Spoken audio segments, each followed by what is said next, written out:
ઓમ નમો નારાયણ. હું અરુણાબેન પી ગોસ્વામી સુરતથી તમારું સ્વાગત કરું છું અરુસ કિચનમાં. તો આજે આપણે બનાવશું આંબળાની રસમ. તો એના હારું આપણે આ આંબળા લીધા છે. તો 4 આંબળા આપણે આ રીતે કાપી લીધા છે. આવા આંબળા આવે એ. થોડાક આપણે લીલા ધાણા લીધા છે, થોડુંક આદું લીધું છીણીને, અને મરચાં લીલા થોડુંક એ લીધું છે, અને લીમડાના પાન. વઘાર માટે આપણે થોડીક હિંગ લીધી છે, અને રાઈ જીરું થોડુંક લીધું છે, અને 2 લાલ મરચાં ને 1 તેજપત્તા વઘાર માટે લીધું છે. થોડોક આપણે ગોળ લીધો છે, 1 ચમચી જેટલો. મીઠું જોહે સ્વાદ પ્રમાણે, અને થોડીક આપણે હળદર લીધી છે. તેલ જોહે અને પાણી જોહે. તો આ આંબળાને આપણે પહેલાં મિક્સરમાં વાટી લેવું. તો આ બધા આંબળા આપણે આ મિક્સરમાં લઈ લેવું. અને આપણી ચેનલમાં લગભગ 80% વ્યૂઅર્સ એવા છે જેને સબસ્ક્રાઈબ નથી કર્યું, તો પ્લીઝ સબસ્ક્રાઈબ કરજો એમ. અને આમાં આપણે થોડુંક પાણી નાખીશું એટલે પીસવામાં ઇઝી પડે એમ. જરૂર પડે તો વધારે નાખવાનું, નહીં તો પીસી લેવાનું. તો આને આપણે પીસી લેવું. તો આંબળા આપણે પીસી લીધા આ રીતના, એકદમ સરસ ક્રશ થઈ ગયા.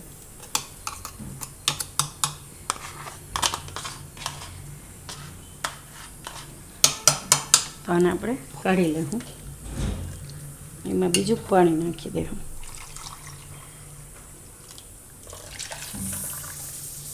આ રીતે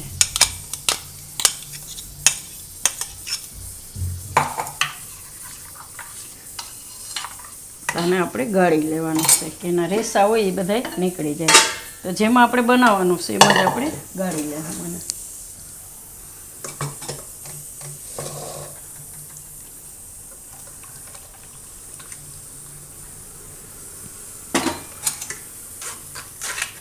આ રીતે ગાળીને બધો રસ આપણે કાઢી લેવાનો.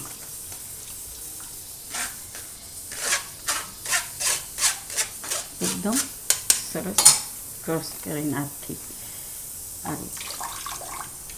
એટલે આ ખાલી એના રેસા જ હશે. તો બધું આપણે ગાળી લેવું એ રીતે. તો આમાં આપણે 1 કપ પાણી બીજું નાખીશું, કે આંબળા ખાટા હોય છે એટલે એને. હવે આમાં ગોળ નાખી દઉં આપણે થોડોક, સ્વાદને બેલેન્સ કરવા સારું. મીઠું નહીં થાય પણ સ્વાદ બેલેન્સ થઈ જાય એમ. તો આમાં આપણે હવે મીઠું નાખી દઉં સ્વાદ પ્રમાણે, અને હળદર અને મરચાં, આદું થોડુંક, થોડાક લીમડાના પાન,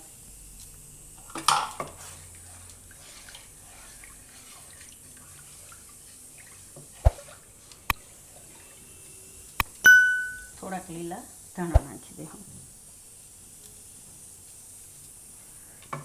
તો આને આપણે હવે ઉકળવા મૂકી દેવું ગેસ ઉપર.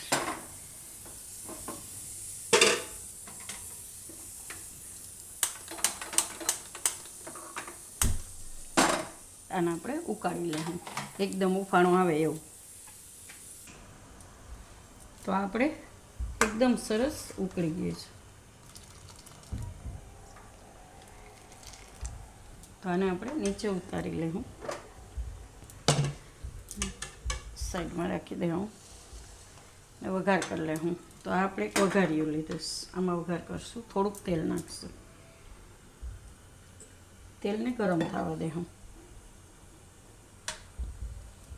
તો તેલ આપણું ગરમ થઈ ગયું છે. એમાં આપણે પહેલાં રાઈ નાખીશું, અને જીરું, તેજપત્તા ને લાલ મરચું, લીમડો. ગેસ બંધ કરી દેવું, અને હિંગ. હવે આને આપણે આમાં ઉપર નાખી દેવું.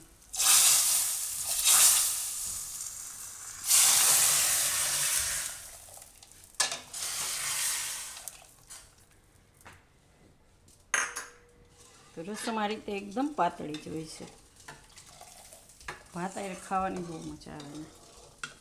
અલગ અલગ જાતની ઘણી બધી રસમ બનતી હોય છે. આપણે રસમનું પ્રીમિક્સ બનાવ્યું છે, અને ટમેટા રસમ છે, ઘણી જાતની રસમ બને. તો આને આપણે ભાત આરે સર્વ કરશું. તો પહેલાં આપણે આમાં રસમ કાઢી દેવું.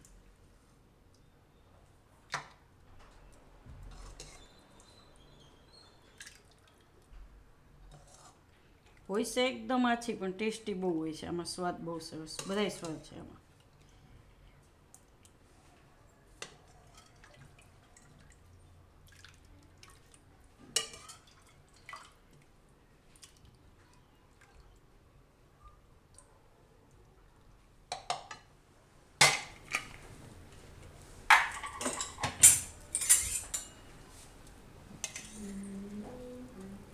કુકરના ભાત એકદમ ખાવામાં મીઠા લાગે અને આ રીતે છૂટાઈ બનશે. એનો વિડીયો આપણે મૂકેલો જ છે, કુકરમાં ભાત કઈ રીતે બનાવાય એમ.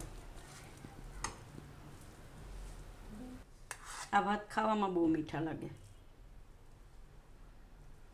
મીઠું અને ઘી નાખીને આપણે કુકરમાં ભાત બનાવેલા છે.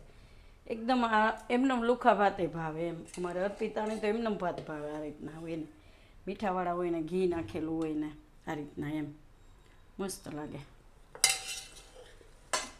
તો થોડાક આપણે ધાણા નાખશું ઉપરથી લીલા, થોડાક ભાતમાં વેરી દઈએ એટલે એકદમ વ્હાઈટ નહીં લાગે, કલર થોડોક સારો લાગે એમ. તો તૈયાર છે આપણી આંબળાની રસમ અને ભાત.